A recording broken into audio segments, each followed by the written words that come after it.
Hey, how's it going, everyone? We're here with Kyle Reed, who went to Nats, and what did you place? Day two, I think it was around like 1:30 or so. Okay, that's To a awesome. bubble.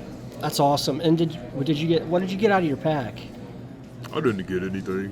I didn't open my pack. Rather, I traded it away. Traded it for one of my favorite cards in the game, OT Oh, First Day Zombie Master oh my and goodness, a Bone Crusher. that's true zombie dedication right there. Speaking of zombies, what you got there for us today?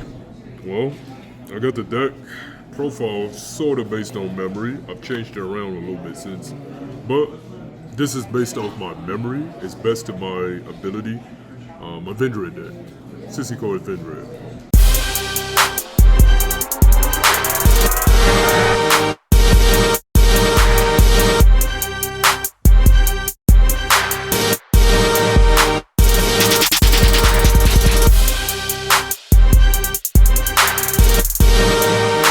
Alright, so, well, we got Vendread Scavenger. We got two Slayers. Mikey's seen my deck profile before. So, this is the bread and butter of the deck. It's like good cop, bad cop right here. You always want to see these guys, or find them rather. Opening them is not the greatest because rituals are kind of bricks, but we got tons of ways to like fetch these cards, either add them or send them to the grave. And I'll get into that soon enough. But the MVP of the deck is this one right here, bad cop. This one's a Shockmaster for anybody that's used to playing old school Yu-Gi-Oh. It's the one that like really allows me to make big pushes because what he does is you call Monster Speller Trap via banishing a Vendread card from your grave for cost. And then whatever card type you call, your opponent can't activate or use that declared card type. So generally speaking, you're gonna use it when you're going first, you call monsters. When you're going second, you're probably gonna call monsters. Unless you're playing strikers, you're probably gonna still call monsters. Maybe spells in that matchup. Or loud, maybe you'll call traps. But 99% of the time you're calling monsters and you're turning off that card type for the entire turn. And then you're able to just play uninhibited by your opponent's interruptions. This one right here, he gets a buff for any zombie that you tribute for costs. So, gains it until end phase. As for the smaller Vendreads, we got a Searcher, Scar. He searches whenever he's sent to the grave as any Vendread spell trap.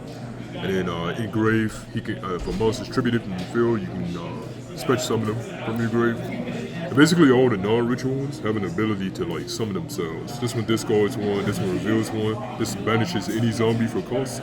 And all of the little ones that are like level 5 or lower, they banish themselves if they leave the field from reviving themselves. So you can just use them as link fodder. Okay. Not a Vendread card, but an honorary member, which is Dark Necromancer. I believe this is a TCG exclusive. This card is really powerful. He's like your one card combo, so you really want to open this card. On summon, he foolishes any fiend or zombie ritual monster, and then you add any ritual spell from that to him. And then if he's banished, you can target any of your level 4 or lower ritual, or I'm sorry, not ritual, zombie or fiends, and revive it. So it's basically like a malice monster for zombies or fiends. 2 unit zombie, cut him down to 2. He's not as important because we have the new guy as your powerful normal summon, but he's still good. We're running triple Mizuki and one Gozuki. These two are twin brothers. This guy's not once per turn reborn for any zombies. This one's another foolish on wheels, just like Unit Zombie. He also can special one from hand, so great utility. We got one Lone Flower, basically. It's a Lone Flower for zombies. This guy can summon any Shiranui from hand or from grave, and then also if he's banished, he can pop a card. So that's pretty useful. Those are just extenders. We got Double Golden Lord, my favorite rarity of him, because I don't really like the maximum though. But Eldritch the Golden Lord is really good these days because he serves as like a lot of utility and removal. So we're playing 2 of those bad boys. And I might give you guys a combo demo if you're interested. Would you be interested in seeing one? Oh yeah. Okay. Okay, so we got a couple extra tuners. Level 2s are pretty good because this deck does synchro a little bit. Not a lot, but a little bit. For some of the big boys, we got Big Daddy Doom, Doom King Belladrop. Almost any self-respecting zombie deck is always playing this card, no matter what it is. Algo Mazar is really good. He's protection based, so in a format where Yugioh and Mitsurugi was running around, this card is like really solid. Basically, what it does is you can banish for cost a zombie, or banish himself to protect any of your zombies from destruction by battle or card effect. Then he can summon himself off from the banish. Chang-Chi is another one that summons off from banish. And that's one of the things that allowed this deck to go a lot further, is because Bestials typically hurt, but they don't hurt as much because we got plenty of new zombie tools that actually trigger under banish. Speaking of which, you got Banshee, she quick effect banishes to the zombie world. And then we got Horus package to round up the monsters. Ooh.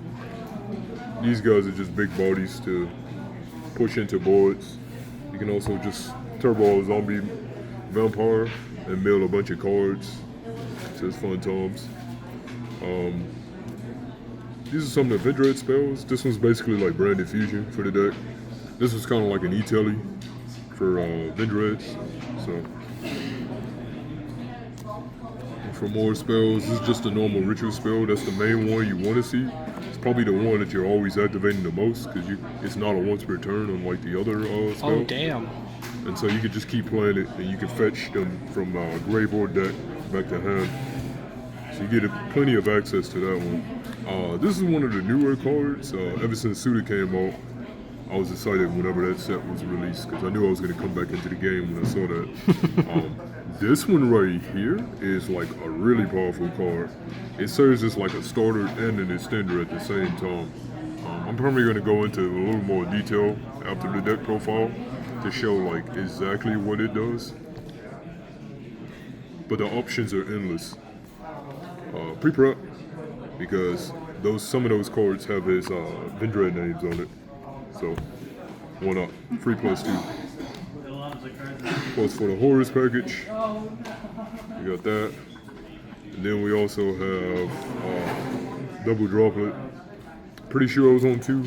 Probably should have been on 3, but space was hard. Even though it's a 60 card deck, space was still at a premium. My deck is super engine heavy, so I just play power spells and a few utility board breakers. That's all I really need. So we got Talents, Foolish, and then Zombie World.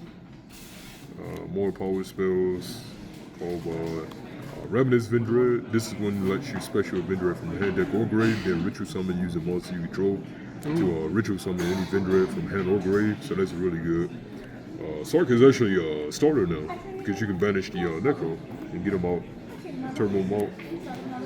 And then Grass, because it's a 6 card deck, and there's a ton of cards that would like to go into the grave and do things, so of course we're going to play that.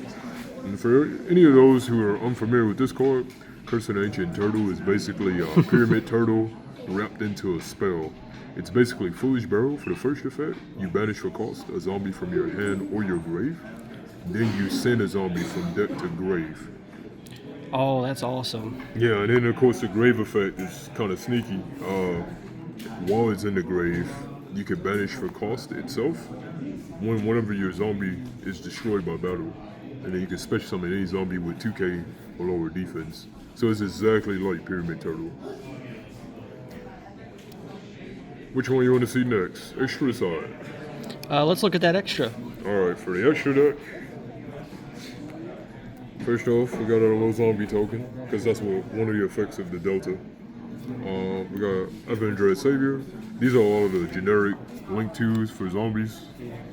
I'm just going to show all the zombie monsters here.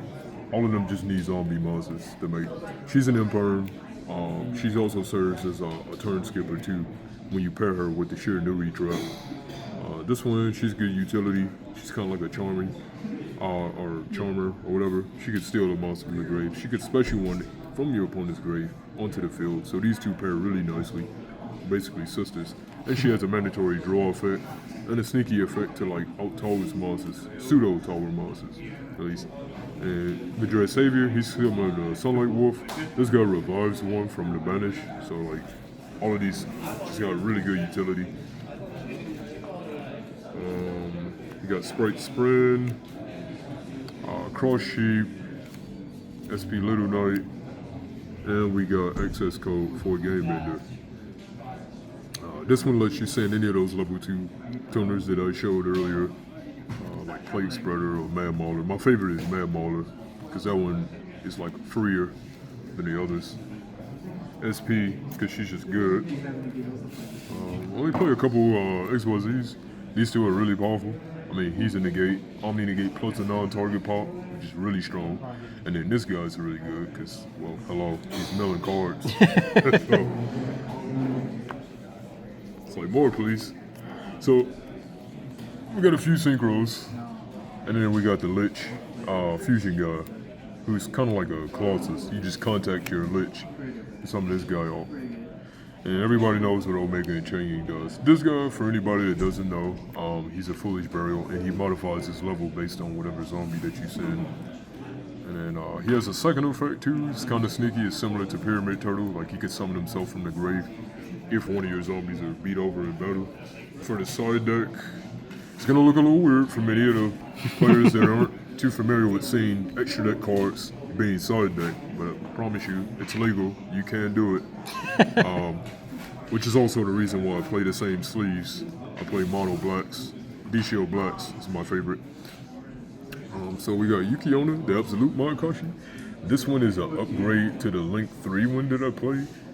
The main point of this one is really just to kill Malice. She's kind of like a soul drain on wheels. She negates any banished opponent's monster's effects. She has another effect too, which I rarely ever use. But if a monster is summoned from the grave or activates their effect in the grave, up to twice per turn, you can target a monster on your opponent's side of the field, negate its effect, and make it attack 0. Those changes are permanent as well. Dragite just serves as a spell trap negate if you have a water in the grave, which you have Yugioh plus a few other waters. The easiest way to get to it is like just send a Horus, and of course Scarrite, because everybody needs a time card. Fua, sad as it is, this card, I never got to resolve this, because for one, I'm playing a CC card Paul. Secondly, the one time I actually did open it and get to activate it, it got negated by an Ash. My opponent responds with Ash when he was playing, I think he was playing, whatever that one deck is, the Ding Girsu and stuff. 2 books. Decent board breaker. We got 2 thrusts, power spell. We got a duster. Ooh. I did not have the OTs at the time when I was playing at the event. Lightning Storm, good power card. And then, unfortunately, my side deck, I wasn't super confident in my side deck because honestly, I was trusting in the power of my main deck, which really did kind of lead me through. Most of my side deck did not show up, or they would show up too late, and I never really got to see it. But that's, again, one of the downsides of playing the 60 card power. This, in theory, should be really good. It was supposed to, like, kill Malice, but it just didn't really happen. This card got to resolve a couple of times. I'd say about 3 times, maybe 4. At least the first effect on field. This is the most devastating card you can activate on almost any modern Yu-Gi-Oh deck. It's essentially a turn skip. The idea behind this card is you end with either your Mayakashi monsters, because the condition requires you to tribute for costs a Mayakashi or Shiranui Synchro or Link monster. Then, for the rest of the turn after it resolves, neither player can summon a monster, from special summon from the hand, the deck, or the extra deck. You can still summon from the grave or the banish, but how many decks are doing that? I can't think of too many outside of Malice, and maybe another zombie deck. But generally, they gotta at least commit some resources first. But yeah, the idea behind deck heavy should have been really good, and that was the side deck. Overall, side deck wasn't the greatest. I got to use my two most used cards. It's probably this one and maybe Thrust, maybe. And I think I resolved Scarrite a couple of times, which helped me out in a couple long grindy games. But it was mainly these two though were getting the resolve, and that's because I could thrust into it or search this in this deck. Well, that's it for the deck. You want to show us any combos? So combo wise, the deck is semi-intuitive, so it might not make a lot of sense to the average player. I mean, it is after all a rogue deck, but one of your main cards you want to start off with is getting access to this guy to send this guy, and getting access to this. This is similar to Branded Fusion, so this will get you this. And you play this, and you send another copy of him to the grave to summon himself out, and then you banish this for cost ideally, and then you call monsters, and then you link these two off and make one of your monsters.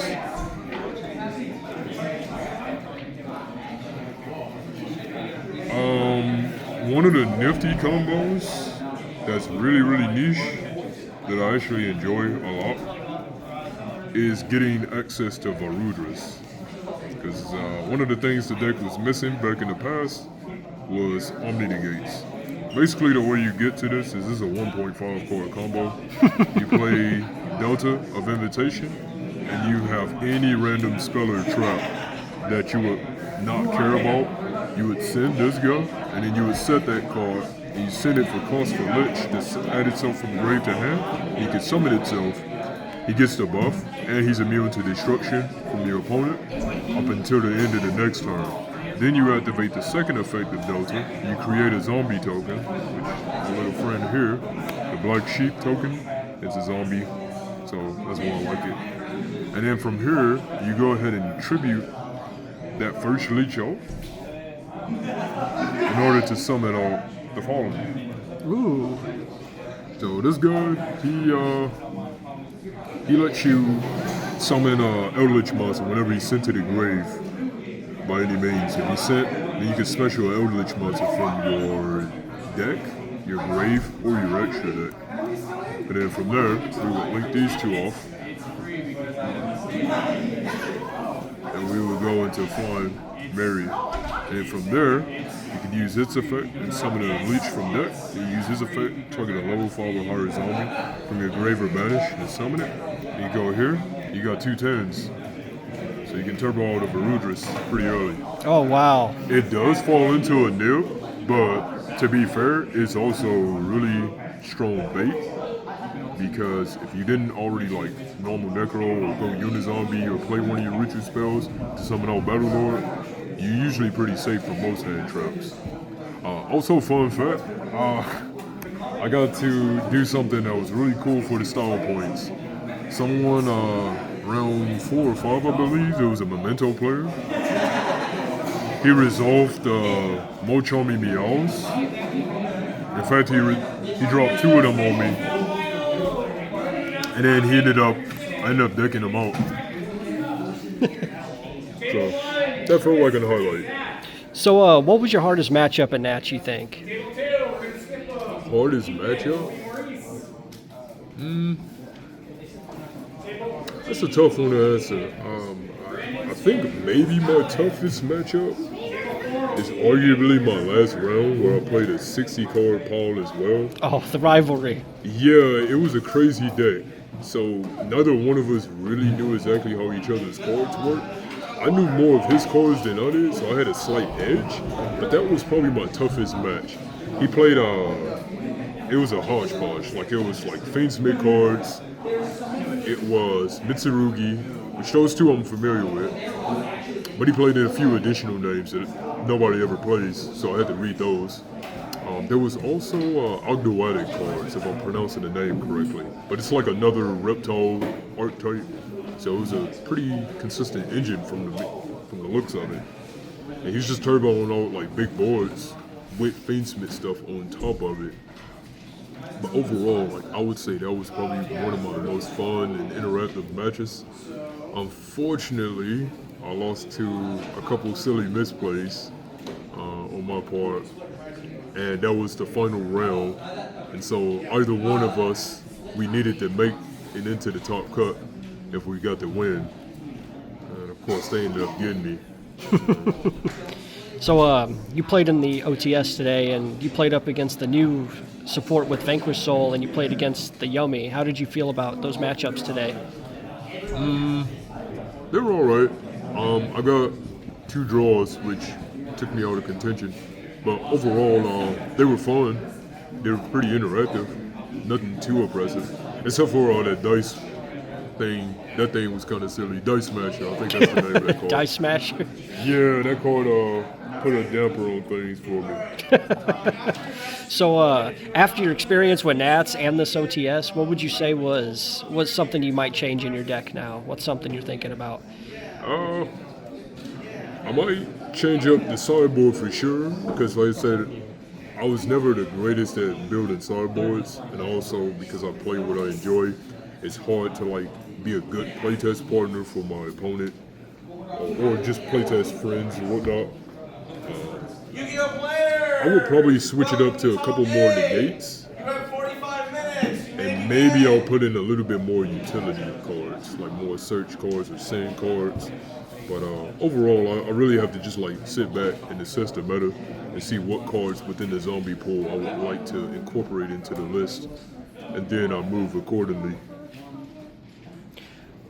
Well, there we go. Thank you, Kyle, so much for the list, and for all you zombie lovers out there, I hope you guys enjoyed it.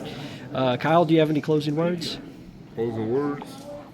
I mean, I guess I'll give a couple shout outs to the homies that hooked me up, and that's like shout out to my boy Melly for hooking me up with these, and Murray. Those 2 guys helped out a lot. They were pretty supportive. Shout out to STL overall, you know. All of my boys are from that area, and so I'm from the area too, so hey, STL gang. Oh, yeah. Catch you later, Kyle. Thank you so much. All right.